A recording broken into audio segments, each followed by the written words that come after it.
মঙ্গল গ্রহে পাঠানোর জন্য বিশ্ববিদ্যালয়ের একদল তরুণ একটি মঙ্গলযান তৈরি করেছেন। সেই মঙ্গলযান আপাতত তারা মঙ্গল গ্রহে পাঠাচ্ছেন না, তবে সেটি নিয়ে তারা যুক্তরাষ্ট্রে পাড়ি জমাচ্ছেন। সেখানে তারা যাচ্ছেন আন্তর্জাতিক একটি প্রতিযোগিতায় অংশ নিতে, যা তাদের জন্য দুর্লভ একটি সুযোগ। আর এর মধ্য দিয়ে তারা স্বপ্ন দেখছেন একদিন ঠিকই মঙ্গল গ্রহে তাদের এই মঙ্গলযান পৌঁছে যাবে।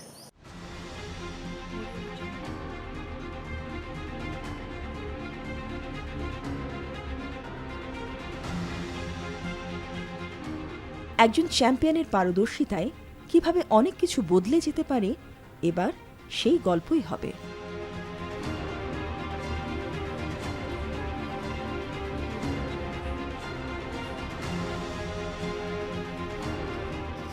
একজন আকিব জামান, যিনি চ্যাম্পিয়ন টিমের চ্যাম্পিয়ন লিডার।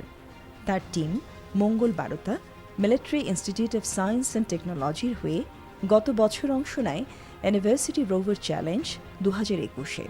আমেরিকা অনুষ্ঠিত এটি সেই প্রতিযোগিতা যেখানে সারা বিশ্ব থেকে বিশ্ববিদ্যালয় শিক্ষার্থীরা অংশ নেন তাদের নিজেদের বানানো মার্স রোভার বা মঙ্গলযান নিয়ে। সেখানে তারা দেখাতে চান ভবিষ্যতে মঙ্গল গ্রহে পাঠানো মঙ্গলযান কেমন হতে পারে।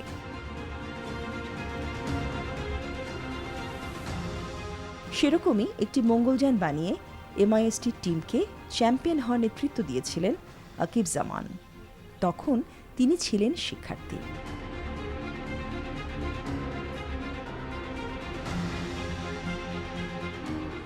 এক বছরের ব্যবধানে আকিব জামান এখন ইউনাইটেড ইন্টারন্যাশনাল ইউনিভার্সিটি ইউআইইউ এর একজন নবীন শিক্ষক।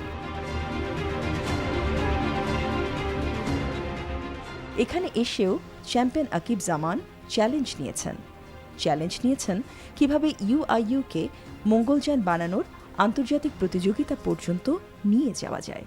টোটাল হচ্ছে একটা ওয়ার্ল্ড ফাইনালে হচ্ছে 36টা টিম তারা সিলেক্ট করছে। সারা পৃথিবীর অলমোস্ট 99টা পার্টিসিপেন্টদের ভিতর থেকে চুজ করে 36টা ফাইনালিস্ট তারা চুজ করছে, যার ভিতরে বাংলাদেশেরও 5টা টিম আছে, যার ভিতরে ইউআইইউ এবার পুরো বাংলাদেশের মধ্যেই দ্বিতীয় সর্বোচ্চ নাম্বার পেয়ে এবং সব 100-র ভিতরে 90.92 নাম্বার, যেটা হচ্ছে অলমোস্ট টপ 10-এর মধ্যে থেকে তারা কোয়ালিফাই করছে।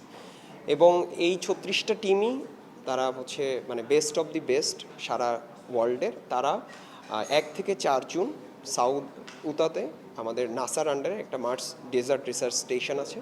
সো সেই মার্স ডেজার্ট রিসার্চ স্টেশনে একটা সিমুলেটেড মঙ্গল গ্রহের মতো একটা পরিবেশে সেখানে হচ্ছে তারা তাদের রোভারের সক্ষমতা টেস্ট করতে পারবে এবং সেই অনুযায়ী আসলে কম্পিটিশনের ফাইনালটা হবে।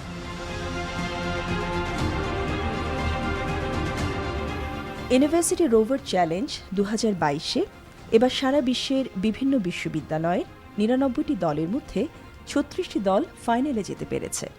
সেখানে ইউআইইউ এর মেধাবীরা তাদের বানানো মঙ্গলযান দিয়ে প্রথম 10টি দলের মধ্যে স্থান করে নিয়েছে। কি আছে এই মঙ্গলযানে? এটা কি সেটাই করতে পারে যা মঙ্গল গ্রহে পাঠানো মঙ্গলযানগুলো করতে পারে? নাসা গত 5টা যে মঙ্গলযান পাঠিয়েছে সেই মঙ্গলযানগুলো যে ধরনের কাজ করতে পারে আমাদের রোভারটা বা আমাদের যে রোভারটা আমরা নাম দিয়েছি ম্যাভেন, সো এই ম্যাভেনও সম্পূর্ণ সেই কাজগুলোই করতে পারে, একটু ছোট স্কেলে, আমাদের কম্পিটিশনের স্কেলে। আর মোস্ট ইন্টারেস্টিংলি যেটা করতে পারবে সেটা হচ্ছে আপনাদের মঙ্গল গ্রহে আমাদের প্রধান কাজটা হচ্ছে জীবনের সন্ধান খুঁজে বের করা। সো আমাদের রোভারের ভিতরেও সেই সয়েল এবং রক স্যাম্পল, যেটা এখন যে বর্তমান রোভার যে পার্সিভারেন্স, নাসার যে পার্সিভারেন্স রোভারটা যে মঙ্গল গ্রহে আছে, ঠিক সে যে কাজগুলো করতেছে আমাদের রোভারও সয়েল এবং রক স্যাম্পল কালেক্ট করে সেখানে জীবনের সন্ধান আছে কি নেই বিভিন্ন বায়োমলিকিউল টেস্ট করে বা আমাদের কিছু আর্টিফিশিয়াল ইন্টেলিজেন্সের মডেল প্রয়োগ করে সে বলে দিতে পারবে যে এখানে জীবনের সন্ধান আছে কি নেই।